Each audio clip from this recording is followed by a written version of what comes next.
Basically आज की class में हम एक ऐसे टेक्निक्स की बात कर रहे हैं जिसकी मदद से हम बहुत सारे स्टेटमेंट या बहुत सारे कंसेप्ट को प्रूफ कर सकते हैं। यानी आज हम चर्चा करने वाले हैं मैथमेटिकल इंडक्शंस, या हम इसी को प्रिंसिपल्स ऑफ मैथमेटिकल इंडक्शंस कहते हैं। अच्छा, अब ये करता क्या है और ये किस तरीके से प्रूफ करता है, हम ये जानने की कोशिश करेंगे। तो बेसिकली अगर हमारे पास कोई इस तरीके का स्टेटमेंट है, सपोज आप 1 से लेकर के n टाइम्स तक अगर कोई टर्म को जोड़ते हैं तो उसका फॉर्मूला बनता है n इंटू एन प्लस 1/2। अब ये तो बनना हुआ है, लेकिन इसी का अगर हमें प्रूफ्स करनी है तो फिर हम मैथमेटिकल इंडक्शंस का यूज करते हैं। यानी बहुत सारे स्टेटमेंट जो n के टर्म्स में है, और अगर हम उसकी वेराइटीज ऑफ प्रूफ्स देखने चाहते हैं तो फिर मैथमेटिकल इंडक्शंस का यूज कर सकते हैं। वही इसके डिफिनेशंस में भी देखने को मिलती है। Mathematical induction use to prove the variety of the mathematical statement which are formulated in the term of n, जो कि एन के टर्म्स में होता है। एन क्या है? तो वो नेचुरल नंबर है। ठीक है, इतनी बात हमने मैथमेटिकल इंडक्शंस के बारे में सीखा कि आखिर इसकी इंपॉर्टेंस क्या है। अब हम सीखने वाले हैं कि इस टेक्निक्स का यूज कैसे करते हैं। तो इसी के लिए हम इसे कहते हैं प्रिंसिपल्स ऑफ मैथमेटिकल इंडक्शन। ठीक है, यानी इसके नियम कानून क्या है, कैसे हम इसका यूज करते हैं। तो बहुत सिंपल सा इसके कंसेप्ट है। देखो क्या होती है ये। सिंपली पहला 3 स्टेप में ये किसी भी थ्योरम्स को या किसी भी स्टेटमेंट को प्रूव कर देता है। स्टेप 1, स्टेप 2 और स्टेप 3। ये 3 स्टेप में किसी भी थ्योरम्स को प्रूव करके हमें दे देता है।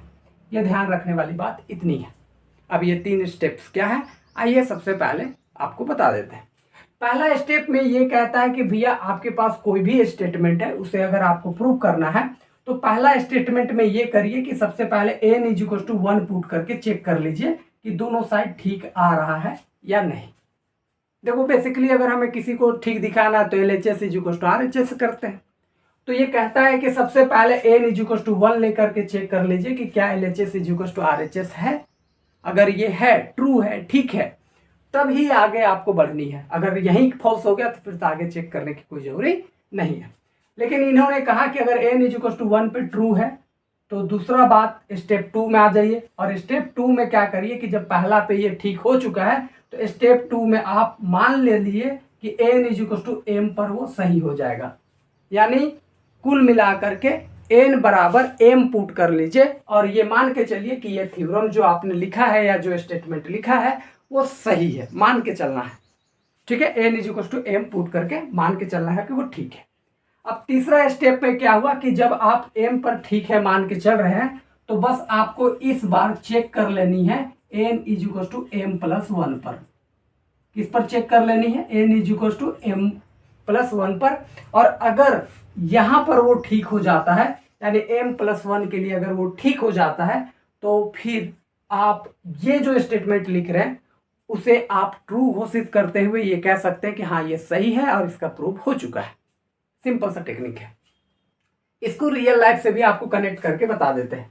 मान लेते हैं कि आप मेरे कंपनी में जॉब करने के लिए आए। ठीक है, मेरी एक कंपनी है और उस कंपनी में आप क्या करने आए? जॉब। तो हम क्या करेंगे, सबसे पहले स्टेप 1 में आपको एक काम देंगे, छोटा सा काम। ठीक है, स्टेप 1 में एक छोटा सा काम दिए, फिर हम मान के चलेंगे कि चलो ठीक है छोटा सा कर लिया है तो ये काम भी वो कर लेगा। तो स्टेप 2 में हम क्या करेंगे कि मान के चलेंगे कि एक, चलो ठीक है ये काम के लिए अगर ठीक है तो अगला काम के लिए वो ठीक होगा। ठीक है, तो इन दिस केस वो हमने चेक कर लिया। अब क्या करेंगे स्टेप 3 में कि जब वो हम मान लिए कि अच्छा ये भी कर लेगा, तो उससे एक बड़ा काम हम उसको देंगे और फिर देखेंगे कि वो बड़ा काम में ठीक करके देता है या नहीं। अगर ठीक करके दिया, मेरे भरोसे पे कायम रहा, तो उसको परमानेंट जॉब में रखेंगे, अदरवाइज सीधा घर भेज देंगे। यही काम मैथमेटिकल इंडक्शन विथ कर रहा है। वो पहला स्टेप में n इज इक्वल टू 1 पे चेक कर रहा है। जब यहाँ ठीक हो गया तो वो मान के चल रहा है कि चलो ये एक भी काम वो कर लेगा, तो उससे जस्ट एक बड़ा काम उसको करके देता है कि लो इसमें बताओ कि अब तुम कर पा रहे हो या नहीं। अगर यहाँ कर दिया तो भैया फिक्स हो गया। यही मैथमेटिकल इंडक्शन का काम है और इससे ज़्यादा कुछ भी नहीं। हम एक एग्जाम्पल्स लेते हैं, उसके थ्रू भी आपको समझाने की पूरी कोशिश करेंगे। तो अब हमारे पास एक स्टेटमेंट है और इस स्टेटमेंट को हम मैथमेटिकल इंडक्शन से प्रूव करने के लिए सीखेंगे। अब ये है क्या? ये कहता है कि 1 से लेकर के n टाइम्स तक अगर कोई टर्म को जोड़ोगे तो यहाँ होगा n इंटू एन प्लस 1/2, यानी n यहाँ होगा तो उससे एक ज़्यादा टर्म बाई 2 करेंगे। यानी कहने का मतलब ये हुआ कि 1 plus 2 plus 3 plus dot dot करते करते 5 तक अगर आप गए, मान लेते 5वां टर्म तक जोड़ रहे हैं, तो यहाँ पर क्या होगा 5 होगा, उससे एक ज़्यादा का टर्म बाई 2 से डिवाइड करोगे, यानी अगर इससे करोगे कैंसिल तो कितना आ रहा 15। तो यहाँ पर ये लेफ्ट वाला का भी आंसर कितना आएगा 15। देख लो 5 और 4 9, 9 और 3 12 और 2 14 और 1 15 ही आ रहा है। यानी कहने का मतलब 1 से लेकर 5 तक जोड़ोगे तो उसका आंसर बहुत सिंपली निकाल सकते हो। इस कंसेप्ट के अकॉर्डिंग 5 लिखो, उससे एक ज़्यादा टर्म बाई 2 से डिवाइड कर दो, तो ये एक स्टेटमेंट है। अब इसी का हम प्रूव करेंगे, ठीक है। अगर यहाँ 10 तक रहता टर्म तो 10 लिखते, यहाँ पर 11 बाई 2 कर देते, यानी 10 इंटू से एक ज़्यादा टर्म बाई 2। अब इसी को हम प्रूव करेंगे बाय मैथमेटिकल इंडक्शन से, ठीक है। तो उसका हम सबसे पहला स्टेप लेके चलेंगे, स्टेप नंबर 1। स्टेप नंबर 1 में वो क्या कहता है, बेसिकली तौर पर वो n = 1 पे चेक करने के लिए पहले बोलता है, n = 1 पे कर लेते पटाख। अगर यहाँ 5 टर्म रहता तो 5 तक जोड़ते, 10 टर्म रहता तो 10 तक जोड़ते। यहाँ n = 1 टर्म है तो एक ही टर्म लेना है। एक टर्म में हमारे पास कहाँ तक आएगा, सिंपली इधर 1 आएगा। अब यहीं पर 1 जो आ रहा है, अब ये कंसेप्ट यहाँ लगाएंगे, 1 लगा दिए, उससे एक ज़्यादा का टर्म 1 और यहाँ पर लगाएंगे तो 1 प्लस में 1 आ जाएगा बाई 2। यहाँ से देख लो तो 1 इंटू 2 बाई 2 कैंसिल करके कितना आया 1, यानी कि 1 बराबर 1, यानी LHS = RHS आ गया, ठीक है। ऐसे देख लो 1 तक था तो यहाँ पर 1 लिखे, उससे एक ज़्यादा का टर्म बाई 2, सिंपल सी बात। तो यहाँ पर सीधा 1 बराबर 1 आ गया, यानी कि ये सही हो गया। कहाँ पर, n = 1 पर वो सही हो गया। तो अब ही ये हम मान के चलेंगे स्टेप 2 में। स्टेप 2 में हम क्या करेंगे, लेट करेंगे कि वो n = m पुट करने पर भी सही है, यानी कुल मिलाकर के 1 + 2 + 3 प्लस डॉट डॉट डॉट यहाँ पर m लिखोगे तो भी ये सही होगा, यानी कि यहाँ पर m into m plus 1 by यहाँ पर 2 वाला स्टेटमेंट सही होगा। यही बात है जिसको समझने की कोशिश करनी है, यानी कि अगर 1 से लेकर के m तक अगर जोड़ रहे हैं तो वो m इंटू एम प्लस 1/2 होगा। ये स्टेटमेंट को हम सही घोषित करके चल रहे हैं, यानी कि मान के चल रहे हैं। तो अब इससे एक आगे के स्टेप पर हम चेक करेंगे, यानी कि स्टेप नंबर 3 पे, यानी कि चेक करेंगे किस पर, तो चेक करेंगे n = m+1 पे चेक करेंगे। आइए फटाफट करते हैं।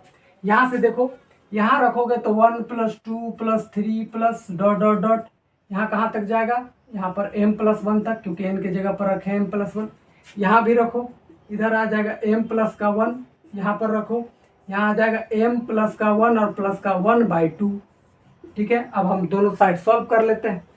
अब जरा सा देखो, यहाँ है 1, यहाँ है 2, यहाँ है 3 प्लस डॉट डॉट डॉट, यहाँ देखो m+1 है तो उससे पहले तो m आया होगा, यहाँ m प्लस, अगर हम m+1 लिखे तो कोई दिक्कत नहीं होना चाहिए। सिंपल साधारण सा बात है कि अगर यहाँ पर m+1 है तो उससे पहले m रहा होगा। दिस = यहाँ देख लो तो m+1 और यहाँ से इसको सॉल्व करोगे तो m+2 बाई सीधा सीधे 2 है। अब इधर वाले टर्म को देखो, इस साइड वाले को, इस वाले टर्म को यहाँ से हम कॉपी पेस्ट करें हैं। देखो इतना का वैल्यू हम इधर से पुट करेंगे, यानी इतना बराबर ये है तो हम यही चीज़ यहाँ रखेंगे। तो अगर हम यहाँ पर ये चीज़ रखें, एक सेकंड देख लेते हैं, कट तो नहीं रहा है, हाँ ठीक है। तो हम क्या करते हैं, थोड़ा सा ऊपर की जगह का यूज कर लेते हैं, ठीक है। तो यहाँ पर देखो, इन दिस केस इसके जगह पर हम ये रख रहे हैं, यानी कि m इंटू m+1 बाई सीधा सीधे 2, और यहाँ पर देख लो ये है हमारे पास पहले से m+1 का टर्म, यानी ये वाला, क्योंकि हम इतना ही दूर तक का रखे हैं और इतना लाने की कोशिश करेंगे इसको सॉल्व करके। तो इसके नीचे से 1 ले लिए, यहाँ से 2 कॉमन आएगा, 1 इंटू दिस तो m इंटू m+1, और यहाँ से करेंगे तो सीधा सीधे 2 इंटू m+1 हो जाएगा। अब यहाँ से देख लो इसको सॉल्व करके, दोनों में m+1 है, m+1 कॉमन, यहाँ से देख लो यहाँ बचा है m और यहाँ बचा है 2, तो m+2 और नीचे का 2 आ गया जो कि इसी के बराबर है, यानी कि LHS = RHS आ गया। तो ये फाइनली n = m+1 पर भी क्या हो गया, सही हो गया। तो हमने सबसे पहले 1 पे चेक किया, m पर माना, यानी कि m पर वो ठीक ठाक है, और फाइनली हमने n = m+1 पर चेक कर दिया, यानी n = 1 पे पहले चेक किए, n = m पर मान के चले कि ये ठीक है, और n+1 पर हम यहाँ पर फिर से चेक कर लिए और इस बार भी वो ठीक हो गया, तो हम कह सकते हैं कि जो हमारा गिवन स्टेटमेंट है वो सही है, ट्रू है, और हम उसका प्रूव कर चुके हैं। तो फाइनली अब आप इस स्टेटमेंट का यूज करके क्वेश्चंस को बनाओ और बाकी सारे चीज़ें का यूज आप कर सकते हो। उम्मीद है ये छोटी सी कंसेप्ट आपको क्लियर हुआ होगा। तो फिलहाल अगर कोई सजेशंस है या कोई नए टॉपिक्स पर अगर चर्चा करनी है तो आप कमेंट बॉक्स में जरूर लिखें। वीडियो अच्छी लगी तो लाइक जरूर कर दीजिएगा। Wish you all the best. Thank you so much.